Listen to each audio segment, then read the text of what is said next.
Martín quiere animar el Mundial. Acosta deja encarrilado Moto2 de cara a la gira asiática. Alonso se apunta a la fiesta. Bautista se recompone de las adversidades en Magny-Cours. Soy Alberto Sánchez y esto es Race Through.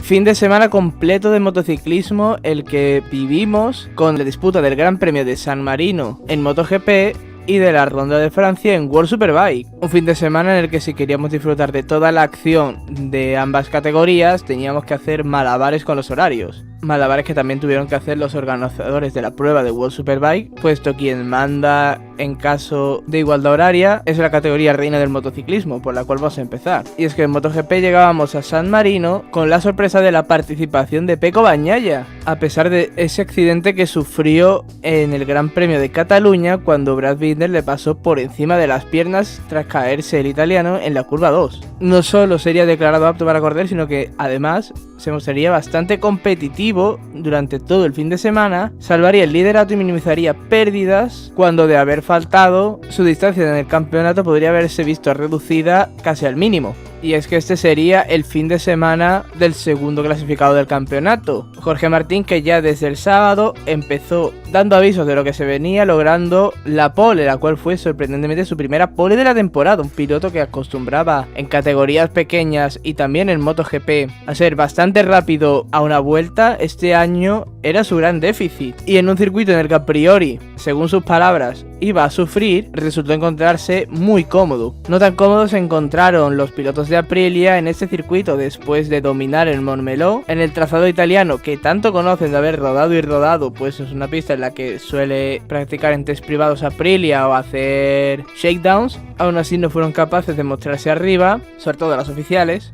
y pasaron sin pena ni gloria este fin de semana. El que no pasó para nada desapercibido fue Dani Pedrosa, que realizaba aquí su segundo wildcard de la temporada y que sorprendía siendo la mejor KTM durante prácticamente todas las sesiones. En la carrera sprint, tras la rocambolesca salida de la carrera larga de Cataluña, se agradecía una salida limpia, y eso que las primeras curvas del trazado de Rimini suelen tener algún que otro quebradero de cabeza en el momento de la partida. No sería la primera vez que veríamos accidentes en ella, mismamente el año pasado. Martín lideraría y se escaparía con Bezzecchi, mientras que Bagnaia, notablemente mermado de esa lesión, haría algo de tapón al grupo, aunque eso sí, finalmente esa Ducati tiene mucho ritmo, el propio Bagnaia en sí tiene mucho ritmo y acabaría escapándose con Dani Pedrosa a su rueda. Por detrás, Brad Binder, un experto en las carreras sprint, remontaría con adelantamientos arriesgados, llegándose el más rápido junto a Jorge Martín. El sudafricano ya ha demostrado a lo largo de la temporada, con 2 victorias incluidas, que estas carreras cortas se le dan geniales, de los mejores pilotos exprimiendo la moto al máximo, como es el caso también de un Jorge Martín, que se mostraría intratable en esta primera carrera del sábado. Se escaparía de Bezzecchi y se encaminaría hacia su tercera victoria en las carreras cortas, siendo solo superado en esta modalidad por Pecco Bagnaia.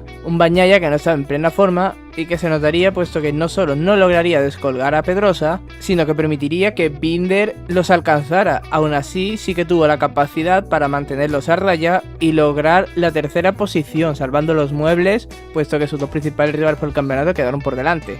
En la carrera larga tuvimos una salida bastante similar a la de la carrera sprint, y es que los 3 primeros del campeonato se colocarían en las 3 primeras posiciones, con Dani Pedrosa justo por detrás. Binder en esta ocasión llegaría antes al que fue su compañero durante ese fin de semana, y se lograría poner cuarto, cosa que no logró en la carrera corta, iniciando así una remontada hacia el podio. Pero para desgracia del sudafricano, pocas vueltas después de eso se iría al suelo, conseguiría levantar la moto y en su remontada lograría puntuar, pero pasaría de un cuarto puesto que le aseguraría bastantes puntos y que le mantendrían muy lejos, eso sí, pero quizás con alguna que otra esperanza de poder engancharse a la lucha por el campeonato. Tras el 0 de Cataluña en la carrera larga y estos pocos puntos que ha podido sumar en Misano, ese reenganche se ve bastante improbable. Esta vez Martín dejaría atrás a sus 2 rivales primeramente, mientras que Bagnaia conseguiría pegarse a la rueda de Bezzecchi. En un punto de la carrera, Pecco cometería una serie de errores que le harían alejarse del italiano del Munio BR46 y que por contra harían que Pedrosa se pegara a su rueda. Y es que durante las últimas vueltas la posibilidad de ver un wildcard en podio aumentó aumentaría, algo que no sucedía desde Katsuyuki Takahashi en el Gran Premio de Valencia 2012, cuando participaría como wildcard y a la vez sustituto de Ben Spies. Para encontrarnos un wildcard en el podio sin condición de sustituto, tendríamos que remontarnos hasta la temporada 1998, es decir, hasta 500, para encontrar a Noriyuki Haga en el Gran Premio de Japón. Recordemos que era habitual en todas las categorías que en Suzuka a finales de los 90, los pilotos japoneses que hacían wildcard rindieran bastante bien e incluso llegaran a arrebatarle posiciones de podio o victorias a los pilotos titulares de esa temporada. Pero finalmente la carrera finalizaría igual que la sprint, con Martín logrando su segundo triunfo de la temporada, tras el que conseguiría en Sachsenring, y metiéndole de esta manera algo más de presión a un Pecco Bagnaia que salva completamente el fin de semana con ese segundo podio, más aún cuando el domingo pasado todos dábamos por hecho que Pecco no tomaría la salida de ese gran premio. Por detrás, doble cuarto puesto de un Dani Pedrosa que ha sido de largo la mejor KTM, una KTM en la que además llevaba un chasis nuevo que parece funcionar a las mil maravillas. Pedrosa demuestra así el talento de un piloto al que tan solo la suerte le impidió llegar a ser campeón del mundo de MotoGP. Recordemos esas temporadas 2010 y 2012, donde quizás las lesiones le privaron de alzarse con ese merecido título. Por detrás tenemos que hablar sorprendentemente, aunque es triste que tengamos que hablar a manera de sorpresa de esto, de un Marc Márquez que por fin termina en un top 10 en la carrera larga, eso sí, sufriendo y peleando duro con las Aprilias del RNF y Marini. Poco a poco parece que Marc se va encontrando en sintonía con la moto, en un momento de la temporada en el que las especulaciones sobre su futuro no hacen sino aumentar, que si KTM, que si Ducati, que si equipo Gresini como propietario, si permanecer un año más en Honda, sumándolo todo a que él ni confirma ni desmiente absolutamente nada respecto a su futuro e incluso hace bromas de ello por redes sociales, a este resultado quizás aclare o líe un poco más la situación respecto a este. Buen gran premio también el de un Raúl Fernández que por fin se ha mostrado competitivo. Este fin de semana ha estado muy cómodo con su Aprilia, a la que parece que poco a poco le está pillando el tranquillo, y tras año y medio en la categoría reina logra terminar una carrera entre los 10 primeros. Respecto a la categoría de Moto 2, este debía ser un gran premio para que Arbolino diera un golpe sobre la mesa y frenara la sangría de puntos que le estaba metiendo a Costa, y sin embargo el que dio ese golpe sería el propio Pedro. El murciano no hizo la pole porque le anularon la vuelta al hacerla con bandera amarilla, si no hubiera partido desde esa posición de privilegio. En su lugar sería un Celestino Vietti el que lograría esta plaza, al igual que lo hiciera el año pasado, con Pedro Acosta segundo. En carreras así la historia fue otra y Acosta se puso primero y adiós muy buenas. Ritmo endiablado del piloto del KTM que no tuvo posición alguna a lo largo del domingo. Aaron Canet, que se encontraba en un buen momento, pelearía la segunda plaza con Celestino Vietti para intentar marcharse a la caza de Pedro Acosta, pero en el momento en el que adelantaría el italiano, el del equipo Pons se iría al suelo, dejando el del Fantic segundo en solitario. A pesar de salir desde atrás, esta vez Arbolino sí que remontaría, no como en Cataluña, aunque eso sí, el podio se le escaparía en el momento en el que tuvo un pequeño parón en esa remontada al tener que pelearse durante un par de vueltas con su compañero de equipo, con San Lowe's. Eso sí, esta pelea no le impediría alcanzar la cuarta plaza. Victoria plácida de Pedro Acosta, que no ganaba en el Mundial desde el Gran Premio de Alemania, o sea, antes del parón. Amplía de esta manera su ventaja en el campeonato y el saltar a MotoGP con el título parece más cerca, buscando de esta manera convertirse en el tercer piloto del equipo Ayo en lograr el título de Moto 2 de manera consecutiva. Celestino Vietti finalizaría segundo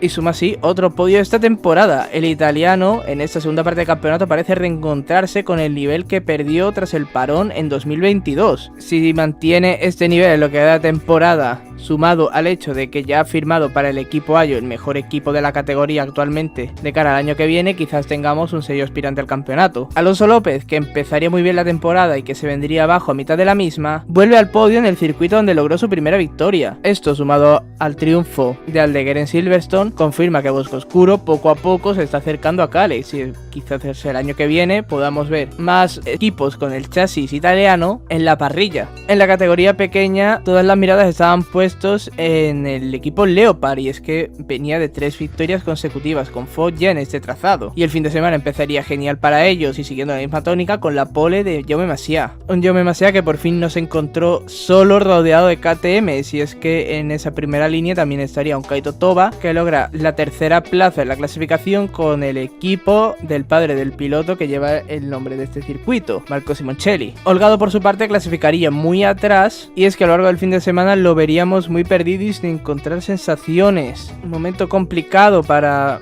perder ese feeling o tener estos fallos, más aún después del 0 de Montmeló. Tendríamos también una salida limpia en Moto 3, donde Masia intentaría escaparse. El ritmo del Algemesí sería bestial en las primeras vueltas, incluso se conseguiría sacarle más de un segundo al resto de la parrilla tras la tercera vuelta, pero ese ritmo era insostenible y le acabarían pillando en el momento en el que el resto de pilotos se pondrían de acuerdo y dejarían de pelearse entre ellos. Holgado confirmó las malas sensaciones del sábado en carrera, y es que no estaría nada cómodo y a pesar de salir octavo cada vez iría más y más atrás. Iván Ortola sería durante varias vueltas el piloto más rápido en pista. Lástima que al principio de la carrera tuviera una salida de pista que le forzara a remontar, dejándolo prácticamente fuera de la lucha por el podio a la victoria. Los japoneses que partían segundo y tercero, Sasaki y Toba, se acabarían quedando, por lo que la lucha por la victoria quedaría entre Jaume Masia, Denis Onchuk, que siempre está ahí, David Alonso, que está siendo el piloto revelación de estas últimas carreras, y David Muñoz. En la última vuelta, con Muñoz ya descolgado, Onchuk trataría de adelantar a Masia, pero se iría un poco largo. El de Honda también lo haría, por lo que David Alonso aprovecharía para colarse a ambos, y sin dar opción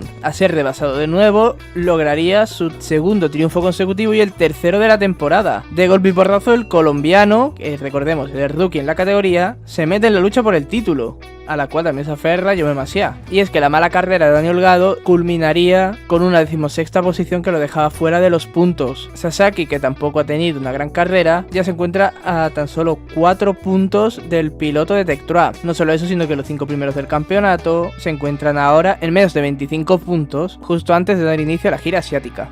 Pasamos de Italia a Francia para hablar de World Superbike, es que después del parón de agosto regresaba la acción en la categoría reina de las motos de serie en una ronda que ha confirmado el patrón de las últimas carreras, un patrón que se rompería en la Superpole con la primera sorpresa del fin de semana, y es que Gareth Gerloff lograría su primera pole y la primera de BMW desde su regreso en 2019. El piloto estadounidense siempre se le ha dado bien ese trazado y el año pasado sus carreras más competitivas fueron aquí, pero lo que nadie esperaba es que con la BMW, con la que le está costando mostrarse arriba, de vez en cuando te hace un top 10, pero tiene que estar la BMW muy por el sitio, logrará la primera posición a una vuelta. Eso sí, en las carreras ya sería otra cosa y tras la salida de la carrera 1 todo volvería a su cauce, con las dos Ducati, Jonathan Rea y Toprak Rajateoglu en cabeza. Las alarmas saltarían en el box italiano cuando en la vuelta 3 Bautista se quedaría parado tras salir de la horquilla. Justo acaba de adelantar a su compañero Rinaldi cuando de repente, yendo por el interior, la moto se le quedó totalmente parada. Conseguiría reanudar la carrera, pero último y bastante lejos del grupo. Sin el líder en cabeza, era el momento de Toprak para dar un golpe y acercarse nuevamente al campeonato, aunque Rinaldi y Rea no se lo pondrían fácil. Por detrás Bautista, que era el más rápido de largo, no solo cazaría a la cola de la carrera, sino que empezaría a adelantar de manera endemoniada, y a pesar de las grandes distancias entre los respectivos grupos que se formaron en carrera, el top 10 parecía viable. En la cabeza el turco lograría escaparse y cruzar meta en primera posición, pero el recorte de puntos a Bautista sería mucho menos que 25, que era lo que se temía después de lo sucedido al principio de la carrera, ya que Álvaro finalizaría precisamente en ese top 10. En la carrera sprint teníamos una salida similar a la carrera 1, con Gerloff yéndose hacia atrás rápidamente. Toprak se pondría primero con las dos Ducatis y rueda, pero a mitad de carrera en el box del equipo rojo se echaron las manos a la cabeza. Y es que en el momento en el que el piloto turco tomaría la delantera, sobrepasando a Michael Rinaldi, Bautista se pasaría de frenada al tomar la referencia del piloto de Yamaha que estaba adelantando y embestiría a su compañero, mientras que este abandonaría, Bautista seguiría en pista, pero perdería posiciones con las dos Kawasaki y Toprak ya se habría escapado. Alex Lust supondría un problema a la hora de devolverle el adelantamiento, pues lo que parecía un problema mecánico, porque el piloto británico de Kawasaki iba muy lento, resultó ser físico, y es que tras la carrera se sabría que se trataba de una lesión de rodilla, lo que le impedía rendir al máximo y lo que le forzaría a abandonar antes de finalizar esta Superpole Race y a no disputar la segunda carrera larga del fin de semana. Jonathan Rea sí que pondría algo de resistencia a la remontada de Bautista, pero la Ducati, aun con daños, como se vería en el Parc Fermé, es muy superior a la Kawa. Bautista ya era segundo y con pista libre podría ir a Toprak, pero al tratarse de una carrera con menos vueltas no le daría tiempo. Segunda victoria del fin de semana para Rajateoglu, que podía hacer pensar que el dominio de Bautista y Ducati había llegado a su fin, pero nada más lejos de la realidad. Y es que en la carrera 2 se demostraría que la pole en este circuito parece estar maldita, sobre todo en las salidas. porque Toprak se quedaría y pasaría a ser cuarto por detrás de la Ducati y de Rey. Esta vez Bautista se puso primero rápido y quería escaparse para asegurar la victoria, pero todo se truncó en la vuelta 3. En la zona media, Scott Redding, que estaba teniendo un fin de semana pésimo, lo empeoraría al llevarse puesto a Dominic Augerter en la horquilla. El piloto suizo se quedó en medio de la pista, lo que obligaría a sacar la bandera roja y detener la carrera. En el reinicio sucedería algo similar, aunque en esta ocasión Toprak logró recuperar rápido la plaza con Rinaldi. Eso sí, Bautista, primero y con pista libre, les diría a todos adiós y se escaparía siendo el piloto más rápido en pista. Con el campeón escapado, nos quedaron varias luchas bonitas de a dos. La primera por la segunda plaza entre Rey y Toprak, que se sobrepasaron durante varias vueltas, facilitando de esta manera también la escapada de Bautista, y entre Rinaldi y Locatelli, que se acabaría llevando el italiano de Yamaha. Y es que el de Ducati comenzaría a caer posiciones de forma precipitada. Estaba siendo este un buen fin de semana para él hasta el momento en el que Bautista lo tira al suelo. El piloto italiano está necesitado de resultados si quiere seguir en parrilla la temporada que viene, pues ya está confirmado que su puesto lo ocupará Nicolò Bulega. Por delante, victoria muy cómoda de Bautista para minimizar los puntos perdidos en las primeras carreras del fin de semana respecto a Toprak, que conseguiría finalizar segundo después de esa bonita batalla con Rey, en el que sería un buen fin de semana para él, que lo mantiene vivo en la lucha por el campeonato. Tercero sería nuevamente el piloto norirlandés, que sube de nuevo al podio con una moto que cada vez más se demuestra que está muy lejos de aspirar a eso. Hasta aquí un fin de semana de puro motociclismo, el que hemos vivido y el que repetiremos en 2 semanas, puesto que ambos campeonatos paran este fin de semana para regresar, en el caso de MotoGP, ya con el inicio de la gira asiática en el nuevo Gran Premio de la India, que veremos si finalmente se acaba disputando pues el circuito a falta de prácticamente una semana para que lleguen allí, sigue sin estar homologado, y para la ronda de Aragón en el caso de World Superbike. Analizaremos lo que se viene en la semana que viene, hasta entonces a seguir dando gas.